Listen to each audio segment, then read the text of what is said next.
Estamos de volta com o debate entre os candidatos à Prefeitura de Manaus, ao vivo pela TV A Crítica, Record Manaus. Você também acompanha ao vivo esse debate pela Rádio A Crítica FM 93 e também pelo portal acritica.com. De acordo com as regras, este segundo bloco é igual ao primeiro. Cada candidato, por sorteio, vai se encaminhar até o centro do estúdio para perguntar e o outro candidato sorteado vai responder. Bom, antes de a gente começar esse segundo bloco, o candidato Arthur Virgílio pediu direito de resposta porque foi citado numa declaração da candidata Vanessa Graziotin. Candidato Arthur Virgílio, o senhor tem 1 minuto, pode ficar aí no seu lugar. Ele se sentiu ofendido porque você fez uma declaração e citou o nome dele. Ele pediu direito de resposta à nossa direção dele. Por favor, 1 minuto. Eu pretendo tratar a candidata com a máxima educação. Eu, aliás, até prefiro ataques frontais. Pior são os sorrateiros, aqueles das madrugadas. Eu detenho hoje, isso é uma verdade das pesquisas, cerca de 40% das opiniões de voto aqui neste município. Se o prefeito de Manaus resolver votar em mim, muito bem, mas hoje ele tem um vice que pertence à chapa da candidata. Por outro lado, eu não vim aqui para coisas menores, para questiúnculas. Eu vim aqui para debater propostas. Eu vim aqui para procurar saber o que o eleito, aquele que poderá ser o próximo prefeito de Manaus, pode aprender com os demais candidatos para aplicar no seu governo. Foi, portanto, o gesto. Obrigada, candidato. Seu tempo se esgotou. Agora eu chamo, sim, o candidato Serafim Correia, do PSB, que vai perguntar para o candidato Jerônimo Maranhão. Por favor, se dirijam ao centro do nosso estúdio. Jerônimo, na área da cultura, nós apoiamos o Boi Manaus, a maior festa folclórica de todo o norte e nordeste brasileiro. Implantamos a orquestra sinfônica e resgatamos o festival folclórico. Eu queria que você explicasse para o eleitor que está em casa a sua proposta para a área de cultura. Não se pode falar em cultura se você não fala em educação. São coisas vinculadas. Hoje em dia você tem 250 mil alunos no ensino fundamental, na qual essas crianças hoje se alimentam com suco e bolacha. Será que você vai ter um futuro para essas crianças? Será que Manaus vai ser alguma coisa em relação a isso? Minha gente, a coisa mais fundamental se chama educação. A educação, você preserva a cultura, você dá valor à cultura. Se você hoje identificar Manaus como turismo em relação à cultura, você vai identificar que você está falando de uma das cidades mais caras do mundo. Você tem que criar eventos internacionais onde você consiga promover as atividades culturais da região em conjunto com atividades que realmente agregam valor a nível internacional. Só para você ter uma ideia, hoje se gasta mais ou menos quase 100 milhões por ano de promoção individual dos governantes. Por que razão não se gasta esse dinheiro para divulgar a cultura do Amazonas no exterior, para se divulgar o polo industrial do Amazonas no exterior, para se divulgar Manaus no exterior? Aí as pessoas perguntam por que razão o polo industrial está secando. Por quê? Porque as pessoas em São Paulo foram lá na China e convidaram um chinês para fazer o investimento do tablet. Um indivíduo aqui, o que ele quis? Ele achou que poderia descobrir a América e disse que ia colocar um controle remoto no tablet para resolver o problema. As pessoas, elas carecem de informação. É inadmissível se continue fazendo isso.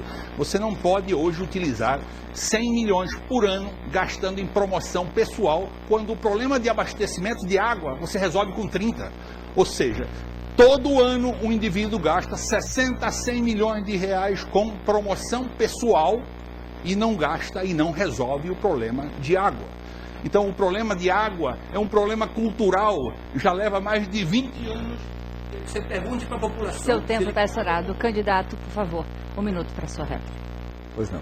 Muito bem, são duas coisas distintas e obviamente que todos querem água. E eu tenho a consciência tranquila do dever cumprido, porque eu fui o único prefeito na história de Manaus que enfrentou o problema, avançou significativamente e vamos voltar para avançar mais ainda, fazendo as 40 mil ligações que não foram feitas de pessoas que hoje têm rede nas suas ruas, mas não tem R$250 para ligar a água. Mas entrando na cultura, resgate do Boi Manaus, resgate do Festival Folclórico, o resgate da Orquestra Sinfônica, que foi abandonada pela atual administração, que permitiu que roubassem tudo, todos os instrumentos, inclusive depredassem totalmente o Parque 10 de Novembro, o antigo balneário da cidade, que foi inteiramente depredado. Vamos estimular o artista local para que ele possa... Bebendo água.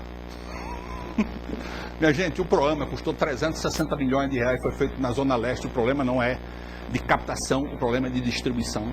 E esse dinheiro ainda não foi pago, ele vai ser pago porque ele foi financiado pela Caixa Econômica. O problema é que a incapacidade dos indivíduos de entenderem o problema e a população que insiste em continuar com o mesmo grupo político que está há 50 anos administrando essa cidade e não resolve um simples problema de camelô no centro da cidade. Você tem um monte de pessoas que realmente não resolvem o problema na parte de captação de recursos do exterior para cá. Você não tem essas pessoas que estão administrando essa cidade, Serafim. Realmente, eu lhe digo sinceramente, eles não deveriam de continuar fazendo isto, porque eles são incapazes de fazer isto. É o que tem demonstrado historicamente o problema. Tá? Hoje em dia, para se resolver o problema da água, basta se cancelar o contrato e você assumir a responsabilidade, porque é um problema social. Muito obrigada, candidato. Por favor, eu chamo agora o candidato Arthur Virgílio Neto. O senhor vai fazer uma pergunta, o senhor tem 30 segundos para perguntar para a candidata Vanessa Graziotin, por favor.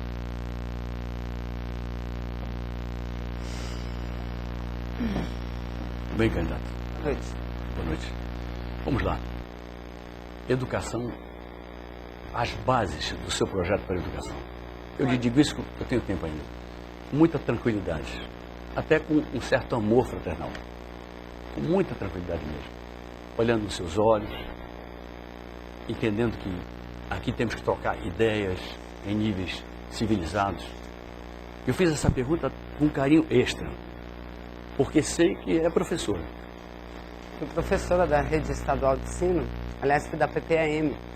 E graças à nossa luta, nós conquistamos o piso salarial dos professores. Não sei por que o senhor se sentiu ofendido. Eu citei o seu nome, candidato, apenas dizendo que o senhor tem o apoio do PDT. E todos nós sabemos que o partido do prefeito amazonino é o PDT. Agora, em relação à educação, eu acredito que o que o atual prefeito faz é um crime. É muito mais do que um desrespeito às crianças, às mães, às famílias na cidade de Manaus. É um crime o que o prefeito tem feito, porque o prefeito não construiu, ou pelo menos não colocou para funcionar, uma creche sequer. E quando falta creche na cidade de Manaus, as mães ou têm que deixar os filhos com os avós, com os tios, com os filhos mais velhos, ou têm que largar o emprego. E quando largam o emprego, deixam uma vida miserável para a família. Então, no meu plano de educação, eu vou, em primeiro lugar, construir as creches. Serão 55 creches imediatamente. Eu vou me esforçar muito para fazer mais de 100 durante os 4 anos de mandato que terei à frente da Prefeitura de Manaus. Mas não é só isso que eu vou fazer na educação, não. Eu vou fazer o programa Reforço Escolar e vou fazer isso em parceria com a sociedade. Porque não pode um aluno ir mal em matemática, ir mal em português e não ter de onde estudar, apenas aquele que o pai ganha bem, que pode pagar uma aula particular. É por isso que o nosso IDEB é muito ruim. Ele é o 20º entre as capitais brasileiras. É um dos piores. E eu vou melhorar a qualidade da educação. Mas vou fazer mais. Eu vou começar a implantar as escolas de tempo integral. O Estado já tem várias construídas. E tudo isso que eu vou fazer com as parcerias. Com as parcerias do governo federal, com a parceria com o governo do Estado e com a parceria com a população, com as entidades, com as igrejas evangélicas e as igrejas católicas, que poderão me ajudar muito a melhorar a qualidade do ensino em Manaus e, portanto, melhorar a vida das pessoas. É do meu programa a Escola da Mulher. A mulher que engravida, muitas vezes é abandonada pelo seu companheiro. E uma dessas creches que a senhora pretende construir, eu a construirei acoplada a uma escola, para que a mulher não tenha que interromper o seu estudo. Vai lá e dá o peito para a criança, e a criança sente o aconchego da mãe. E lhe digo mais, fundamental que nós tenhamos preocupação com aquilo que eu farei imediatamente se eleito prefeito. Igualar o piso salarial dos professores aqui ao piso nacional. 1.100 e poucos aqui, 1.451 o piso nacional. E dar 30% do tempo, da carga horária do professor para ele preparar, não levando serviço para casa, para ele preparar boas aulas para os seus alunos. Candidata, 1 minuto. Isso é de lei. O tempo das atividades extras, sala do professor é de lei. E tem muito prefeito no Brasil inteiro que não quer cumprir, porque diz que não tem dinheiro para pagar. Eu não vejo a educação como um gasto, eu vejo a educação como um investimento. Não só porque sou professora, porque dei aula durante muito tempo, mas porque sou mulher, sou mãe e sei que o maior sonho de uma mãe, de um pai, é dar um diploma a um filho. Então eu vou valorizar o magistério e eu vou cumprir a lei. Aliás, eu tenho muito orgulho de, como parlamentar, ter ajudado a aprovar a lei.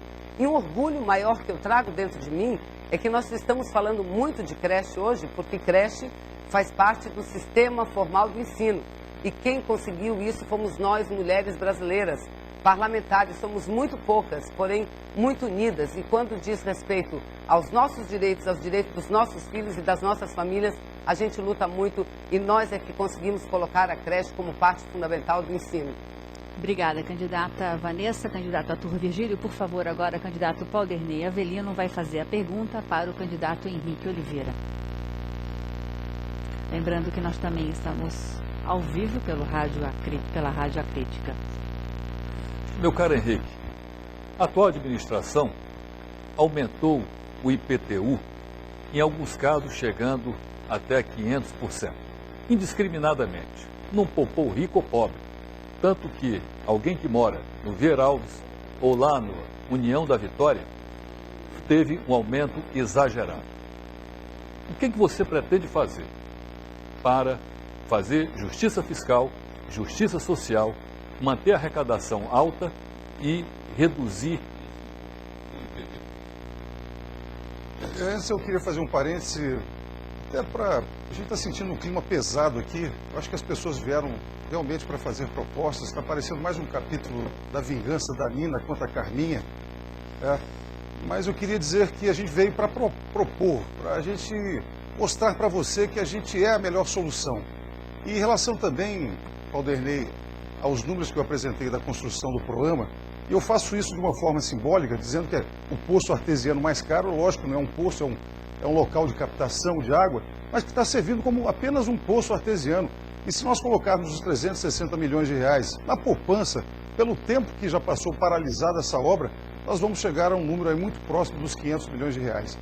Mas nós temos em relação ao IPTU, que hoje são mais ou menos 470 mil residências tributadas e não tributadas, nós vamos fazer justiça. Nós podemos cobrar, e eu volto naquela mesma história lá da SEMEF, da Secretaria Municipal de Finanças.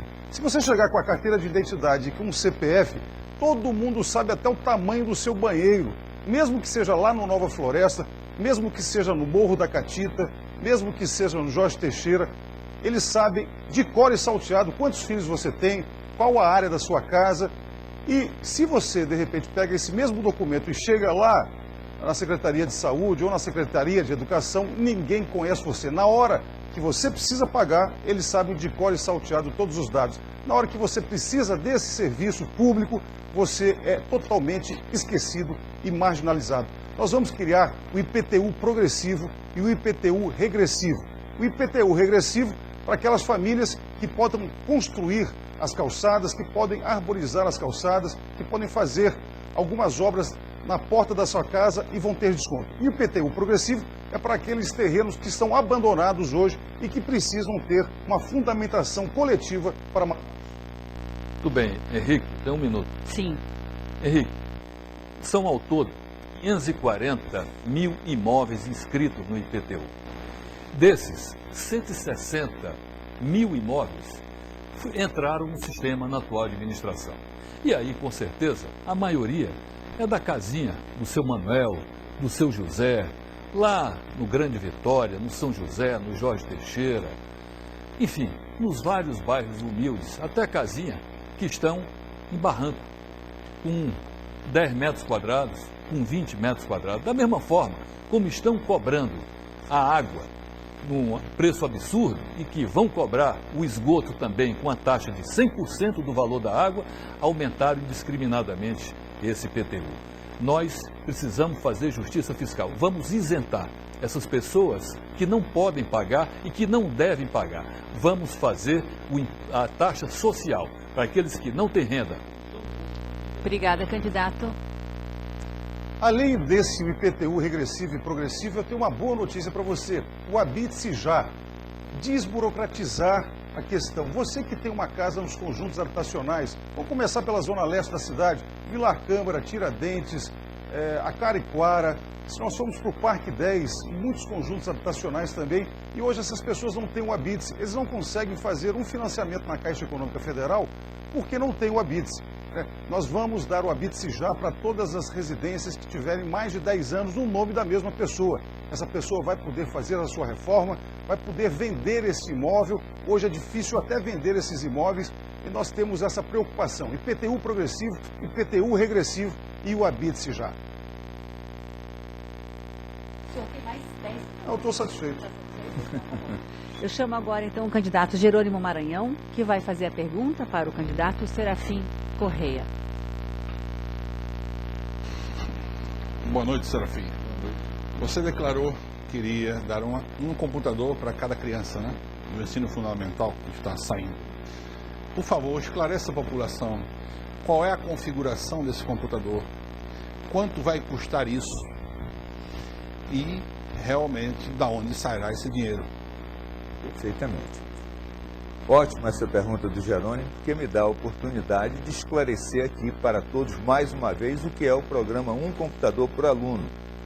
É um programa do governo federal através do qual ele isentou de todos os tributos o computador produzido para ser adquirido por estados e municípios e ser entregue aos alunos. Registro mais, nós temos 2 parlamentares, um ex-parlamentar e a outra parlamentar, que estavam presentes na sessão que aprovou essa lei, é a Lei 12.249. Você pode entrar na internet, Lei 12.249 de 2010, está lá a lei. Isso já existe em vários municípios brasileiros e em vários estados brasileiros. O programa é o seguinte, são 57 mil alunos do 6º ao 9º período. O computador custa R$ 629 de acordo com o registro de preços existente no MEC. O governo de Pernambuco hoje está adquirindo aqui de uma empresa do Distrito Industrial 170 mil computadores. Esse programa é o maior sucesso em Pernambuco. E nós vamos fazer aqui da mesma forma. O garoto vai receber o computador, nele virão embarcados todos os livros do 6º ao 9º ano do ensino fundamental, virão bibliotecas. Nas escolas terá o sistema wireless e com isso as crianças vão poder, quando estiverem na escola, acessar a internet. Quando estiverem em casa, se morarem nas cercanias das escolas, também vão poder acessar a internet. E em casa, esse computador poderá ser usado pela mãe, pelo pai, enfim, é um grande programa de inclusão social, digital e educacional que nós vamos implantar. É a grande novidade desta campanha. O interessante é que isso terminou virando agenda. Obrigada, candidato. Obrigada. Realmente é 55 mil alunos, 50 mil vezes R$600, 30 milhões de reais. O que acontece realmente, você que até que quantificou isso direito, porque normalmente quem faz coisas em relação a planejamento quantifica 1000 creches, ou seja, 20 por mês. Hoje estão quantificando 100, são 2 por mês. Será que esse pessoal consegue entregar? O outro não entregou, das 20 não entregou nenhuma. Agora da outra vai entregar 2 por mês? É inadmissível isso. Realmente hoje eu acho que existem outras prioridades em relação ao computador. Por que razão? Porque você não pode permitir que uma criança leve um computador para casa. Tá? O que você tem que fazer é realmente dar educação de excelência para 250 mil alunos. Você tem que resolver o problema da água, que é 30 milhões de reais, o mesmo custo. porque hoje a população está tomando água com ameba. Bem, amigos, o orçamento da CEMED para o ano que vem é de 850 milhões. Portanto, os 36 milhões cabem dentro dos 850 milhões e será plenamente possível adquirir os computadores. Agora, quanto o garoto levar para casa, aí é que está o grande lance do programa. É que ele leva para casa e aí ele inclui o pai, ele inclui a mãe. Ele vai fazer, através do seu estudo, ele vai possibilitar a que a família toda possa ser integrada no sistema da internet, no sistema digital. Isso é muito importante, isso é colocar o pé no terceiro milênio. O computador é a grande ferramenta para que ele possa, inclusive, ascender nos índices do IDEB. Ele vai substituir o livro de papel pelo livro digital, que é o livro do nosso tempo. Nós temos que ser contemporâneos do nosso tempo. Obrigada, candidatos. Obrigado. Por favor, candidato agora Henrique Oliveira, pergunta para o candidato Valderney Avelino. Por favor, se dirijam até o centro do nosso estúdio.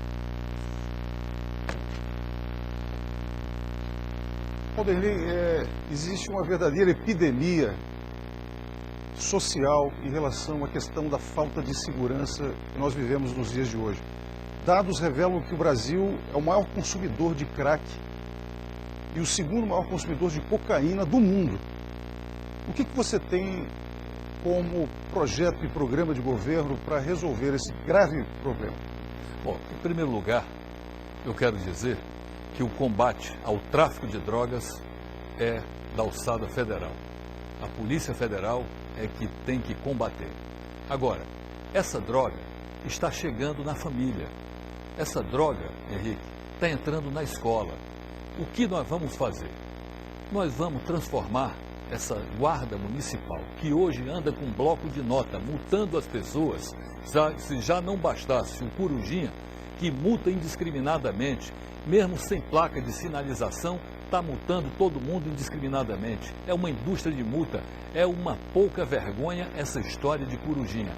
Nós vamos fazer com que o radar seja educativo e que, eventualmente, a multa volte para ensinar o transgressor, o motorista transgressor, a fazer a coisa, a conduzir bem feito com educação. Nós vamos ensinar a gentileza no trânsito. Agora, o guarda de trânsito será um policial municipal que nós vamos treinar, nós vamos equipar, nós vamos dar um treinamento para esse guarda, cuidar da escola, cuidar do posto de saúde, que hoje não tem ninguém cuidando, cuidar do bairro, fazer a ronda ostensiva junto com o Ronda no Bairro, que é um programa do governo do estado, que o governador Omar criou e que está dando muito certo, está reduzindo drasticamente os índices de violência.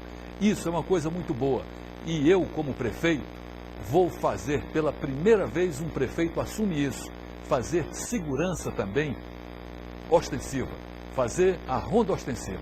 Já temos o Ronda no Bairro, então vamos dar apoio também à Polícia Militar para que possa combater esta droga.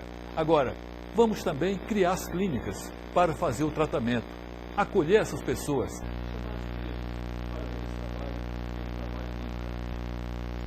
Dúvida nenhuma, não dá para discordar dessas ideias, iluminação pública, a questão do aparelhamento, do concurso para aumentar o efetivo da Guarda Municipal.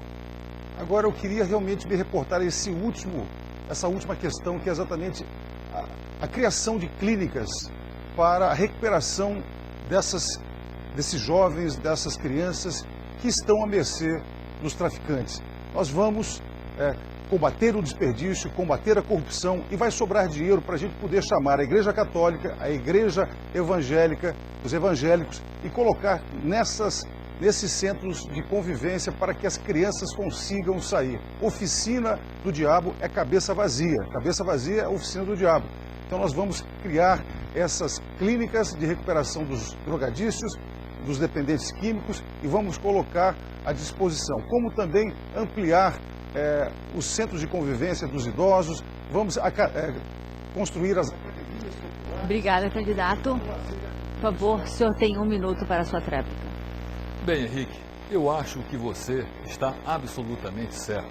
Agora, seria bom, se você ganhasse a eleição, que você realmente fizesse as coisas como você está dizendo e agisse conforme a técnica e buscasse as pessoas certas para cuidar disso. Por favor, não procure buscar ensinamentos com o presidente do seu partido que fez o estresse e que até hoje está aí jogado fora. Prometeu a BR-319 e não fez. Prometeu fazer portos e fez alguns portos que afundaram. Então, ele não será um bom conselheiro para você. Por favor, se eventualmente você ganhar a eleição, mantenha o presidente do seu partido, o Alfredo Nascimento, fora dessa sua proposta, porque senão vai ser que nem o estresse. Vai criar enorme dificuldade para as pessoas, como até hoje as pessoas têm para andar de ônibus. Obrigada, candidatos. Por favor, neste segundo bloco, agora a última pergunta, Vanessa Graziotin. Por favor, Vanessa, você tem 30 segundos para perguntar para o candidato Arthur Virgílio Neto.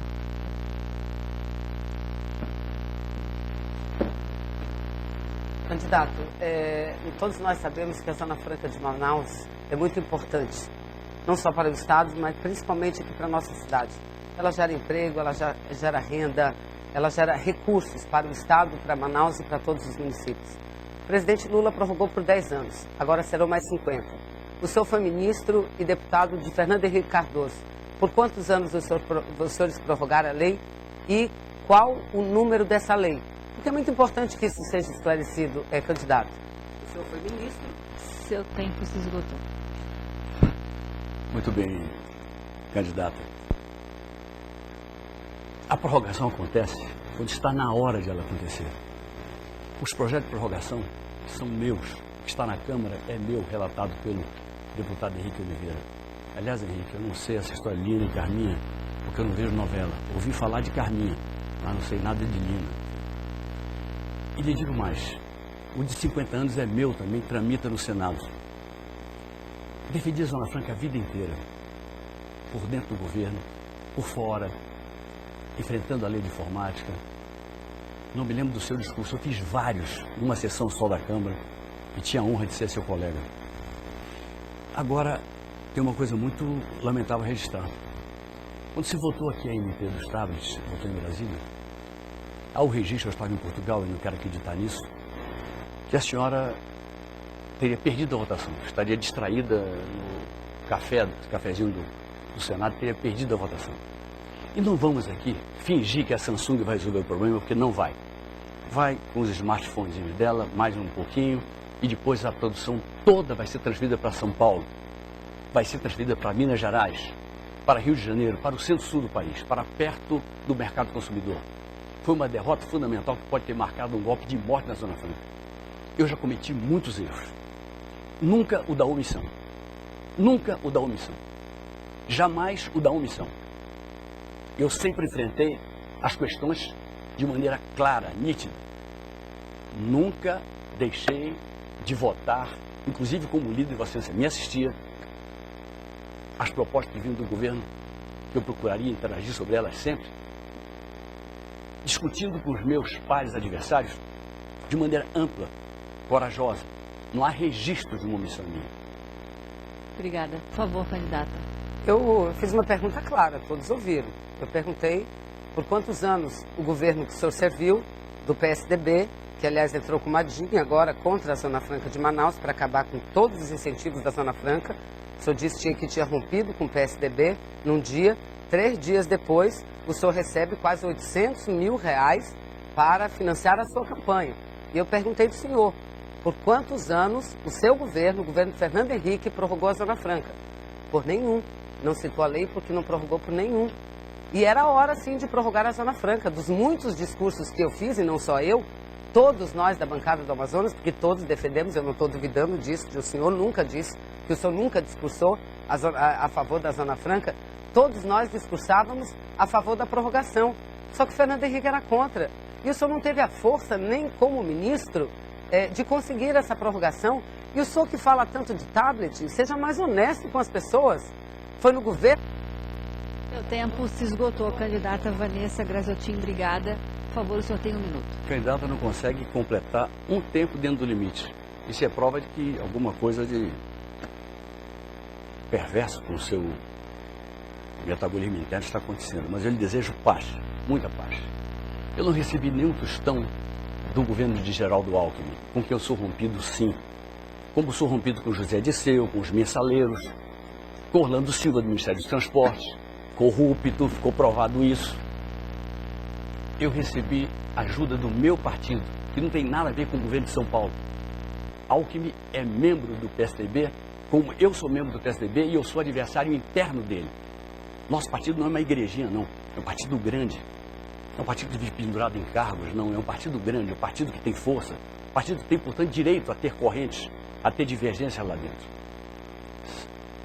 Minha prezada senadora, eu lhe desejo muita paz. Uma noite muito tranquila. Quem sabe a cumprir. Obrigada, candidato. Obrigada. Obrigada. Está encerrado o segundo bloco. Nós voltamos daqui a pouco com o debate entre os candidatos à Prefeitura de Manaus. Eleições 2012, o voto é na Record.